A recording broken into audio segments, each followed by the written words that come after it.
Hello and welcome to episode 1 of the Cole Mirza Show. This is a new show / podcast that I want to start, so hope you all enjoy. And without further ado, let's get right into the show today. So I want to talk about the biggest sport results from last night. You had the Knicks defeating the Spurs in the NBA Cup final. Congratulations to the New York Knicks for winning their first title of any kind since 1973. The Knicks in this game took advantage of a Spurs team that was kind of hampered by a limited Wemby. I think if Wemby's a full go, this could be a much different game. The Knicks out-rebounded the Spurs by 11. Other than that, it was really close. I mean, that's the biggest stat that jumps out to me. Field goal percentage, the Knicks had a slight edge. But, I think if Wemby's out there, he definitely helps the Spurs keep this game closer. They were winning this game for the majority of the game. They get to the fourth quarter, and they fell apart a little bit. There's a lot to unpack here. First off, I think the Spurs are a legitimate NBA championship contender this season. This is year 3 for Wemby. It's pretty impressive what he's doing. This guy is a young superstar. He's only 21 years old. So for him to be doing what he's doing at this age, it's remarkable. We haven't seen a player like him ever. If you had to start a franchise with one player right now, I think he's the guy. How he impacts the defensive side of the ball and the offensive side of the ball, it's just unmatched. Nobody in the NBA has ever done it. This guy is a 7-foot guard who can match up with Steph Curry. I've seen him do it. He can match up with guards at 7 foot tall. The footwork, the speed of this guy, the athleticism, and then the skill set on offense. He's only 21 years old. That means that he's probably got another 5 to 6 to 7 years to develop his game, continue to grow, continue to get better. I mean, I don't even know. I don't know how good this guy, I don't think any of us know how good this guy could be. This guy, in my opinion, this might be going a little bit too far. He could be one of the greatest of all time. This guy could be better than LeBron James. Now, he's going to have to win a lot. He's going to have to win some championships. But he's in a great organization. They know what they're doing. He's surrounded by winners. Greg Popovich, Tim Duncan, Manu Ginobili, all in that front office. They know what they're doing there in San Antonio. They've got a lot of young talent surrounded by Wemby. They've got young talent surrounding Wemby. If we can just take a look at this roster. I mean, Stephon Castle had a great game last night. We've seen him play well all year. You got a nice veteran leader in Harrison Barnes. Jeremy Sohan has been impressive. I'm probably going to miss some guys that are important players for them. I mean, De'Aaron Fox, we know what he can do. Devin Vassell made an impact last night. We see Luke Cornett kind of make an impact regularly for them. And then Keldon Johnson also. He's a good player. Dylan Harper, a young player that's making an impact this season. So they got a lot of young guys. And I think this team is poised for a deep playoff run this year. They just seem to, for me, they've got everything they need. So, yeah, disappointed that they weren't able to beat the Knicks. I think if Wemby's fully healthy, I think that the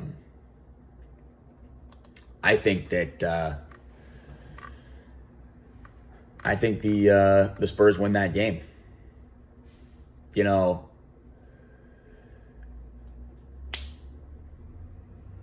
It's a great win for the Knicks. I want to cover the Knicks side of things.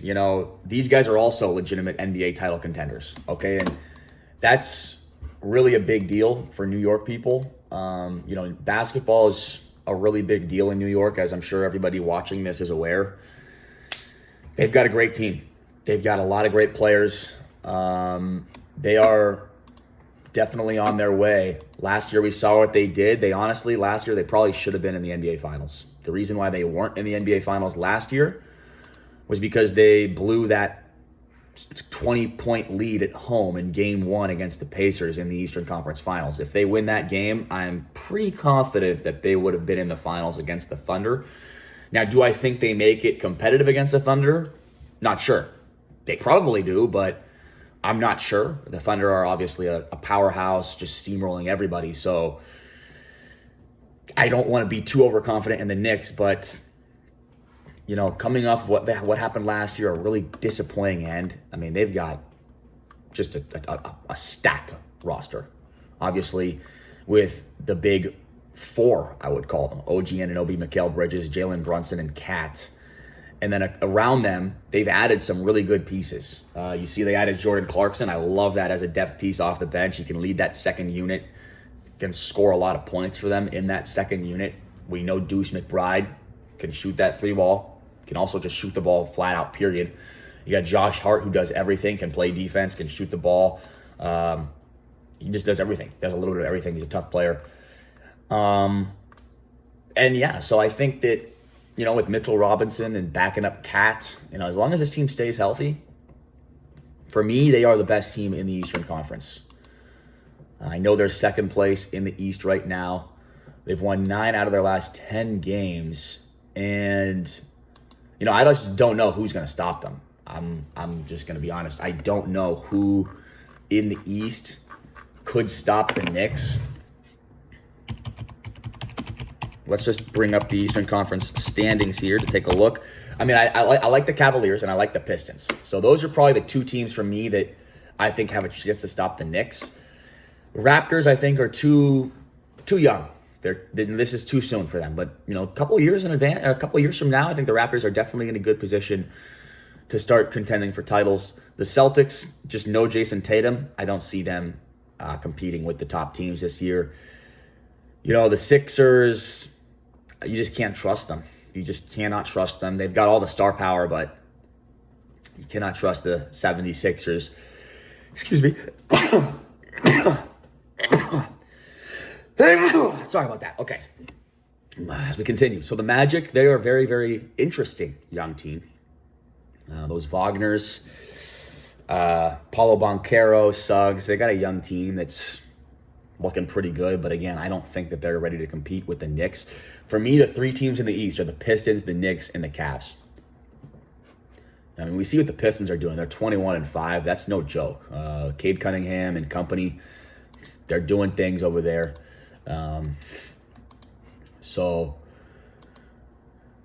Look, it's going to be a great NBA season. The NBA Cup has come to an end. The Knicks end up getting the third annual NBA Cup. The Lakers won the first one. Heck, who won last year's? I don't even know this. I have to look it up. Let's see. Okay, the Indiana Pacers. Did they win last year? Is that what it is? Let's bring it up. Oh, sorry. The Milwaukee Bucks. The Milwaukee Bucks actually won that title last year. But see, this is the thing that's interesting. So the Lakers won it 2 years ago, and they did not end up winning the NBA Finals. In fact, 2 years ago, the Lakers, I think we got embarrassed. If I'm not mistaken, I think we got embarrassed by the Nuggets. We got swept, didn't we? That was sad. That really sucked because we had high expectations for that team, and to see them play that poorly. So basically my greater point is no team has ever gone on to win both the NBA title, or no team has gone on to win the NBA Cup and the NBA title in the same season. It's only been around for 3 years, but this NBA Cup is no indicator of who the actual best team is, or who the team is that actually is going to win the NBA Finals. But I think, this year, it definitely, I think they got the best team in the East. I think that the best team in the Eastern Conference won this competition. I think if the Thunder end up taking care of business against the Spurs, and if the Thunder beat if the Thunder meet the Knicks in this championship game, I think that's what we all kind of hoped for and wanted. But I wanted to see Wemby as well against the Knicks. I just wish Wemby was fully healthy in that situation. But yeah, I don't think that this is an indicator of who's going to win the NBA Finals. I still, of course, have the Thunder as the odds-on favorite. And then, in the West, it's so packed. Like, there's like 7 teams that could potentially make a run to the finals. So, it's completely loaded over there in the West, as usual. But that was the NBA Cup final last night. Big congrats to the New York Knicks. Good job. And yeah, I think they're poised for a deep postseason run this year. I think they're actually poised for a run to the NBA Finals. That would be my pick right now from the East to be in the NBA Finals. Now, let's just take a look at the standings from the Western Conference. You got the Thunder up there at 24-2, first place, a 4.5 game lead over the Nuggets. Then you got the Lakers right behind them. The Spurs are tied with the Lakers. And you got the Rockets, the Timberwolves, the Suns, and the Warriors rounding it out. Out of all those 8 teams, I actually think every single one of those teams could potentially make a run to the Western Conference Finals. I mean, they all have pretty solid rosters. The only team that, I guess the Warriors and the Suns are both kind of playing like crap right now, but the Warriors have Stephen Curry and Draymond Green and Jimmy Butler, and I would expect them to not play this poorly all year long. I think they would probably make some moves before the deadline, and I expect them to improve, definitely make the playoffs, and you can't count out Steph Curry. That would be a mistake. If anyone decides they want to count out Steph Curry, that's a mistake. The Timberwolves, we saw what they can do, man. This is a really good roster. It's a really good team, and they're 17-9. They're off to a pretty good start. I think they have a good chance. I think they could definitely make it to the finals. And then, yeah, same things can be said for all these other teams. The Rockets, great improvements to the roster. Kevin Durant, it's a great fit. Steven Adams, perfect fit. So the Rockets, yeah, they've got a really solid chance. Love Şengün. And then the Spurs, we've talked about them already a lot in this video.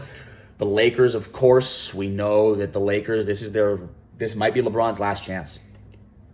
I don't see LeBron retiring after this year. I think LeBron stays at least another year after this year, which is crazy to say.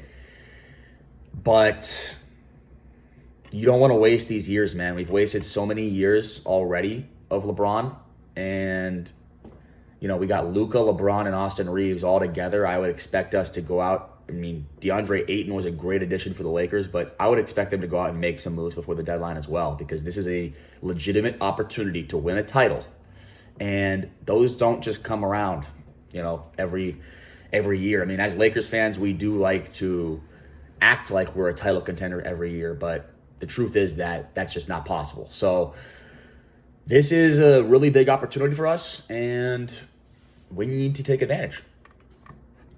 So tonight, there's a lot of NBA action. A lot of NBA. Oh, wait, no, sorry. I'm sorry. No, my mistake. There's only 2 games tonight. You got the Cavaliers visiting the Chicago Bulls. That should be a little bit interesting. I would expect the Cavaliers to beat the Bulls. And then you got the Grizzlies visiting the Timberwolves. That could be a good game. Grizzlies visiting the Timberwolves, that could be a very good game, but I expect the Timberwolves to win that one. Cavaliers and Bulls, yeah, I think the Cavs are going to win that one, but it's in Chicago, so that could get interesting. Maybe the Bulls are able to play well on their home court, but that's the NBA action for tonight. Now let's go ahead. Jalen Brunson, I'd be remiss if I didn't mention this. He's the NBA Cup MVP. He deserved it. Just bring up his numbers quickly. He averaged 33 points per game, just under 7 assists per game, and just under 4 rebounds per game during the tournament. So big ups to Jalen Brunson. Congratulations. He received 19 of the 20 votes, so he did not get it unanimously. OG Anunoby got the other vote.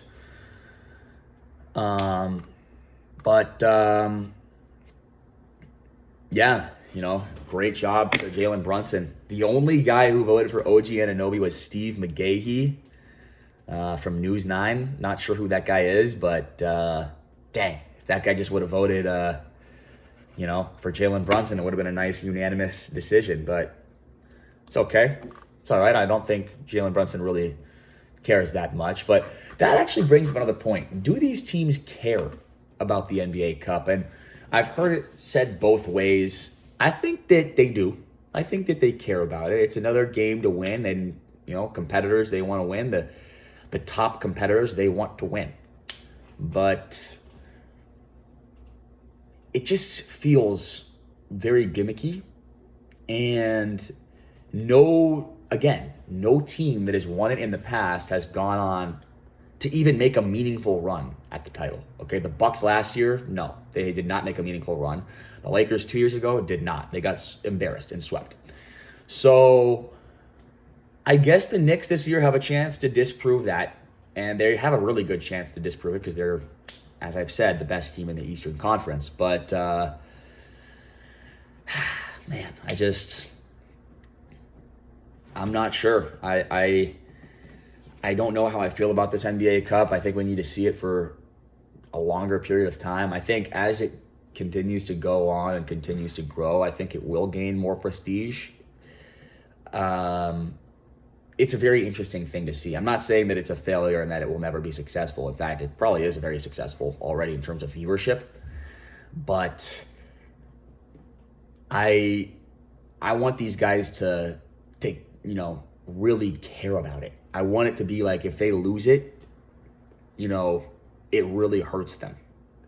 The reason they made this tournament was because they were comparing themselves to English soccer or even European soccer in general, not just English soccer. And in Europe, they've got their league competitions, and you have a league champion every season. And then you've got your cup competitions. And then you've got cup champions every season in every country. And I think that's what they wanted to go after. They wanted to model it after that. And it's just, they've been doing it over there for, over 100 years. Meanwhile, we're just starting it right now. It's going to take time to gain importance. It just will. So maybe with time, this NBA Cup gains more importance. I think hopefully it does. But yeah, congratulations to the Knicks and Jalen Brunson. Now I want to cover the gambling scandal really quickly because there was an article released by Jordan Bank of the Associated Press about 15 hours ago regarding the NBA and Terry Rozier. NBA to consider granting Heat cap relief over Rozier scandal, and I think that's fair. I think that so. Adam Silver said, "This is an unprecedented situation." He said, "The league will look into the possibility of giving Miami some sort of satisfactory relief." Though he stopped short of saying such a move would be possible. And so in the article, it goes on to say, it's a multi-layered issue for the league and the Heat, given Rozier's $26 million salary takes up about 17% of the team's cap space, and that the team still owes Charlotte a first-round pick in either 2027 or 2028 to satisfy the terms of the trade that brought Rozier to Miami. Oof, what a mess. Wow, that is horrible. Terry Rozier made a big mistake, and he's making his team pay for it. Rozier pleaded not guilty earlier this month to wire fraud and money laundering conspiracy charges stemming from the accusations that he helped some friends win bets that revolved around his statistical performance in a game played in March 2023 when he was with Charlotte. So he was involved in rigging some sports gambling prop bets. And that's just really sad to see. But honestly, it's not that surprising when you have, gambling catching as much steam as it has over the last few years, and it's gaining so much popularity. Everybody's doing it. And the money in that industry is just ridiculous. It's actually hard to even fathom how much money is in that industry. In fact, I have no idea. Like it's here. I mean, that's something for a different time. But the point is, there's a lot of money in that industry, and that's actually an understatement. So, yeah, these guys see the money there, and they might not be the best at managing their own money. I mean, you would think that Terry Rozier, with the amount of money he's made in his career, I mean, he's making $26 million per year right now. I mean, you would think that would be enough, but sadly, these guys, they just, they don't know how to manage their money. I mean, we saw what happened with Odell Beckham Jr. like a week ago, coming out saying $100 million isn't enough to sustain his life. I mean, these guys it's just sad. It's honestly, it's just sad. These guys do not know how to manage their money. And, they work their entire lives. They sacrifice their entire life, their bodies, everything. They get to the highest level. They make so much money. And then it's so sad to see these guys, broke, having to go back and, do celebrity boxing matches just to make money. Like, that is just sad. So, yeah, I hope Rozier gets the help he needs. He's got some issues, clearly. And, I hope that his life, can move on from this moment. I know it's a dark moment in his life, but I hope that he's able to move on and get better from this in the future. Because you know what? His life is not over. He's still got a long way to go in his life. And, right now is not a positive time for him, but that doesn't mean he can just give up or quit. No, he's got to, he has a chance to redeem himself in the future. So disappointing to see. And then, there was a lot of other people involved too. It's not just Terry Rozier. You got Chauncey Billups in there, Damon Jones were in there, and among 30 others as well. So those are just the biggest names. But that's the latest on that. And then one last thing from Silver. He said, we're going to try to work something through, work this out with them. But there's no obvious solution here. I would just say that there's no doubt at the moment they have a player that can't perform services for them. Obviously, he hasn't been convicted of anything yet either, but this is an unfortunate circumstance. Sometimes there's these unique events, and maybe sometimes they require a unique solution. So that is the news around the NBA.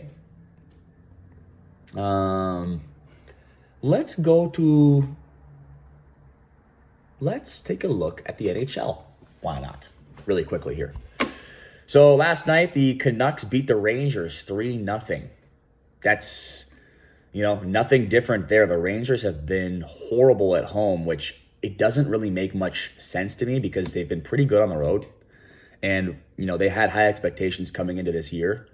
And the way they've played all year long, it's really bad, especially at home, though. I think that I saw a stat. I think they're 4-10-3 at home this year. So 4 wins, 10 losses, 3 overtime losses for the Rangers. They just are horrible at home. Last night, losing to the Canucks, who are really just a bad team overall, and they didn't even score a goal. So, yeah, Rangers got to figure that out. They got to start playing better at home. The Red Wings beat the Islanders in Detroit. Good win for the Red Wings. They're playing pretty well this year, holding their own. You got the Flyers with a road win over the Canadiens. That's actually a really good win for the Flyers. They've struggled away from home in recent years and this year, and the Canadiens have actually surprised a lot of people this year. I know they've got that young goaltender they just brought up, and people are really excited about him. And you know what? Montreal scores goals. They score a lot of goals. They've got a great offense. It's just been, that goaltending and the defense has been a problem. We'll see if that young guy can turn them around. I'm going to bring up his name right now because I don't want to just keep calling him that young guy. Is it Jacob Fowler? Let's just do a quick search here. Jacob Fowler is a 21-year-old. Yes, this is him. So He was selected in the third round of the 2023 NHL draft by the Canadiens, and so this is the guy for them. This is the guy they think can change their franchise. We'll see. We'll see. He's, still early in his career, but a nice win for the Flyers. Trevor Zegras, former Duck, scored in that one. Zegras having a really nice season, 14 goals already.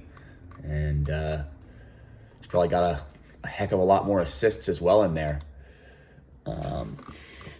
Okay, so nice win for the Flyers on the road last night. And you had the Ducks losing to the Blue Jackets on the road. I kind of expected that. It was a back-to-back situation for the Ducks.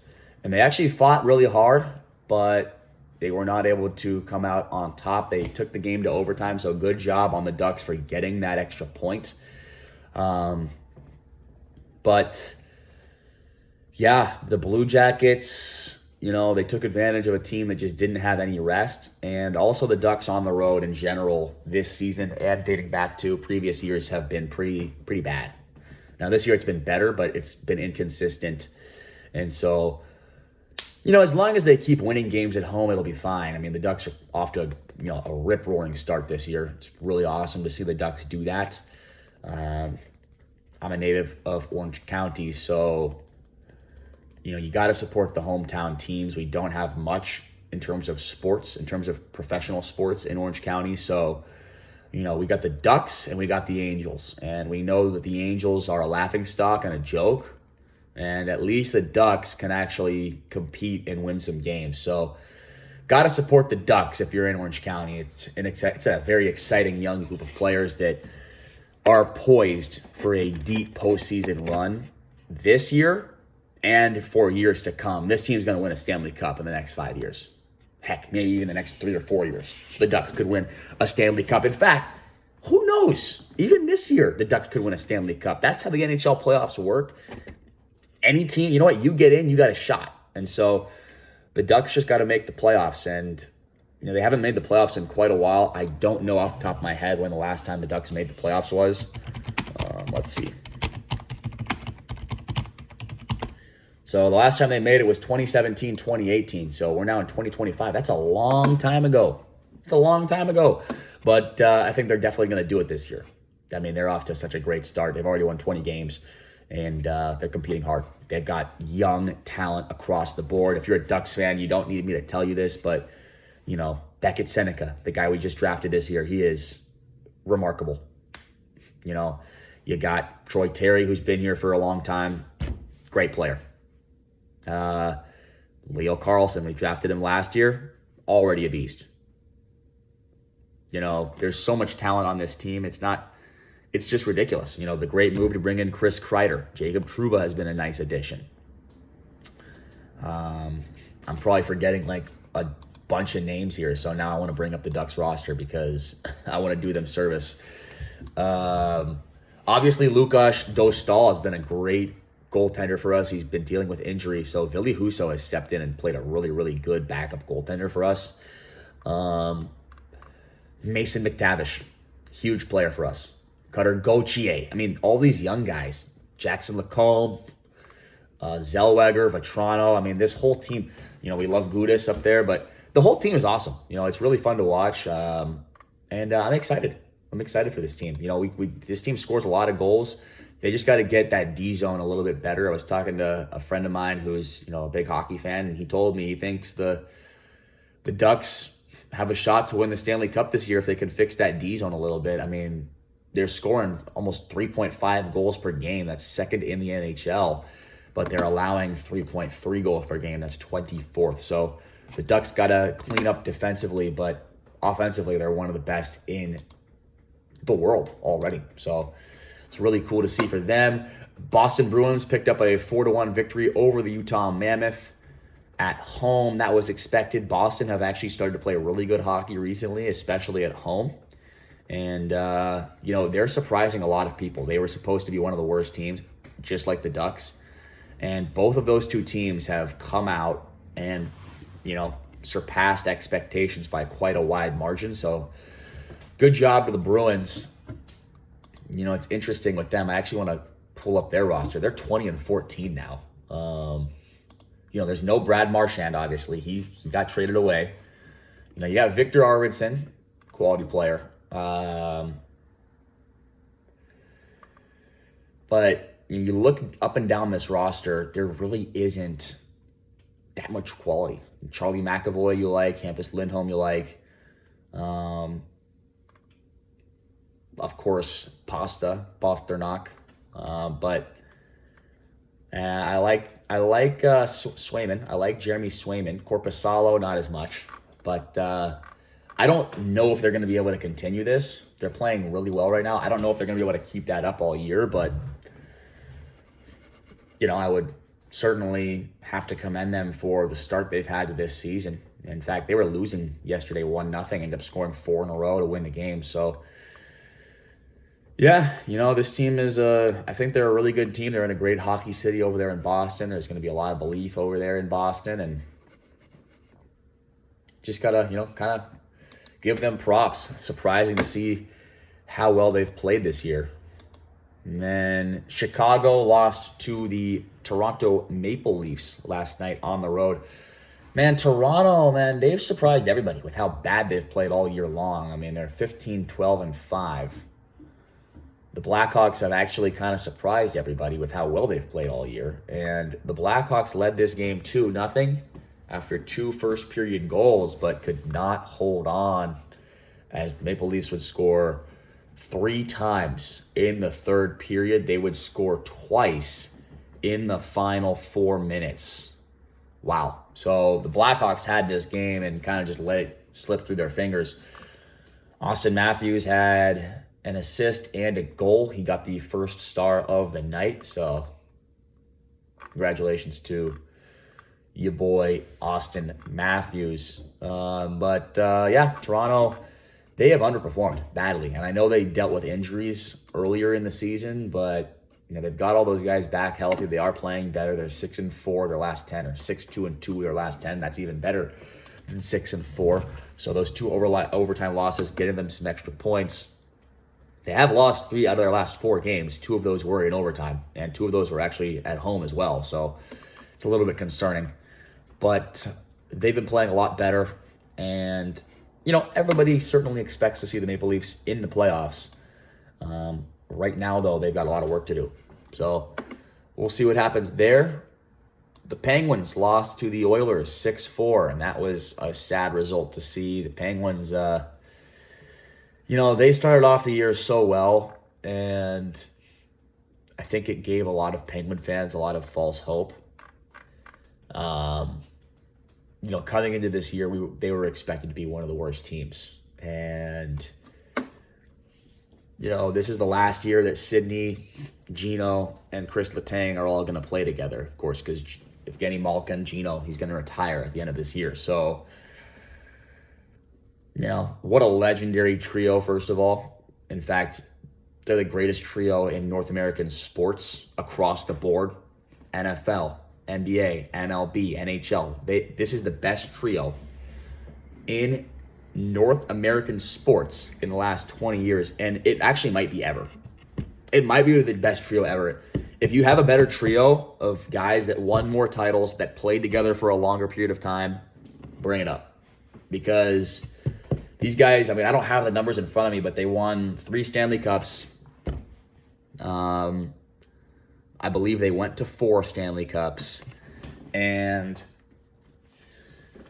they played together for over 20 years. Crosby was drafted like 04, 05. Malkin was drafted the year after. I'm not sure when Letang was drafted, but these guys have played together for 20 years. So, to see what they've accomplished.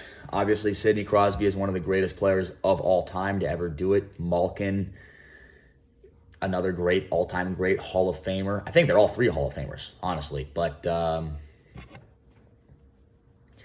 it's going to be sad to see these guys go, especially, when Crosby ends up finally retiring. But Malkin, man, Gino, got to love this guy,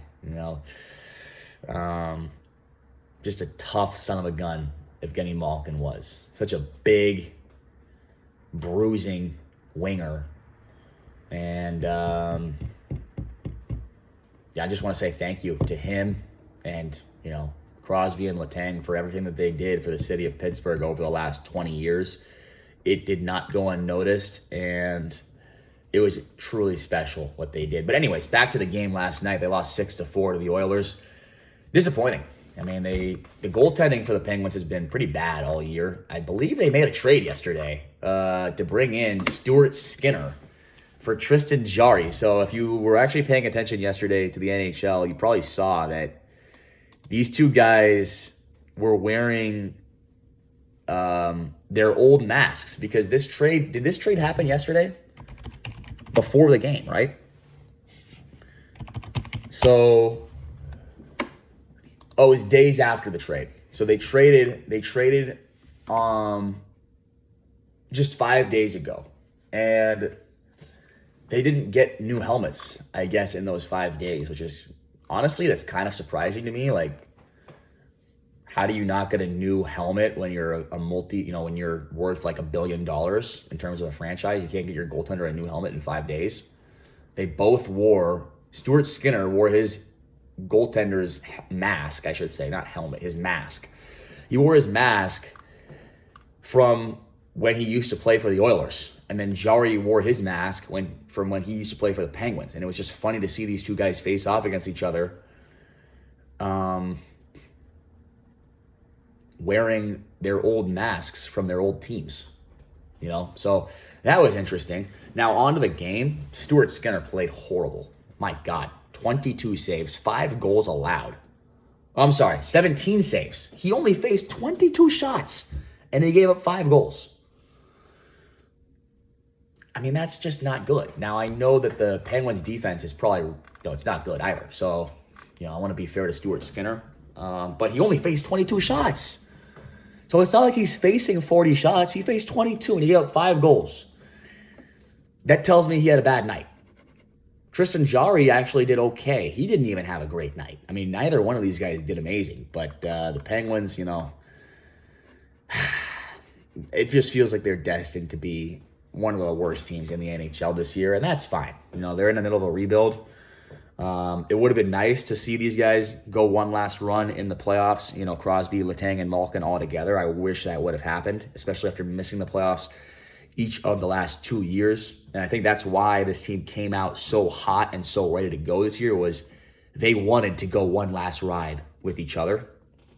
But this is the National Hockey League, and players and teams are just too good. And this team is just not up to par with the best teams. So they've got a lot to work on. Penguins have a lot to work on, and it's not going to be a quick fix. When you look at the numbers, they're not that bad. They're really not. It's just, you look at the recent games they lost. I was watching this game last night between the Penguins and the Oilers, and they were talking about it on the broadcast, and they said this was the homestand from hell. They said the homestand from HE double hockey sticks, but I'll just go ahead and say it. It was the homestand from hell for the Pittsburgh Penguins. They started out the homestand losing to the Ducks. They were winning that game with 0.1 seconds left in the third period. And then the Ducks score a goal. It got deflected in off of a Penguin. I think it was Erik Karlsson. It got deflected in off of his hand. They end up losing that game in overtime. Then they lose to Montreal 4-2 2 days later at home. And I think there was something disturbing about that loss. Not really. They just got dominated. That was the disturbing part. This was the disturbing one. They were leading San Jose in the third period with 14 minutes to go. They were leading them 5-1. They go on to lose that game 6-5 in overtime. Or wait a second. Actually, I might have that wrong. Here, let's double check this. They were leading 4-1. They were leading 4-1. In fact, no, they were leading. Oh no, they were leading 5-1. No, the Penguins were leading 5-1, and they choked that. They gave up 4 third period goals and then the overtime winner. So that was disturbing against the Sharks of all teams, the San Jose Sharks at home in Pittsburgh. Horrible. Then they lost to the Utah Mammoth 5-4 in overtime again, and then this one again. They were up 3-0. They go on to give up 4 third period goals to go behind in the third period. Then they tie the game thanks to Mirza. It's 4-4. They go to overtime and they lose. Okay? Like, my goodness. And then they lost last night to the Oilers. So that is 1, 2, 3, 4, 5, 6 losses in a row. 4 of those were overtime losses, so at least they got some points from them. But 5 of those were all at home. I mean, it's disturbing. It's disturbing what's happening. So, sorry, my phone's about to die. My phone's about to die right now. It's at 1%. I just plugged it in, and you know what? I'm going to use that as an omen to end this video. I'm going to recap the last scores, though, here from last night for the NHL. So you had the Capitals lose to the Wild 5-0 on the road. The Wild have actually been playing a lot better recently, so I got to give them credit for that. They made that trade for Quinn Hughes. That should be interesting. So see what he does over there. I think that they're actually poised to be a pretty good team, make a little run here in the playoffs. Avalanche with a nice comeback win on the road over Seattle. Good job to Colorado. And then the Sharks beat the Flames at home. So battle of 2 pretty bad teams there in San Jose last night, but the Sharks come out on top 6-3. So that's going to do it for my my short podcast today. I might make another video later, who knows, but hope you all enjoyed it. Hope you gained some knowledge or information that you didn't know before. Just experimenting with this, and I definitely want to provide a lot more news in the future for you sports fans. So, yeah, stay tuned to the channel, and see you next time.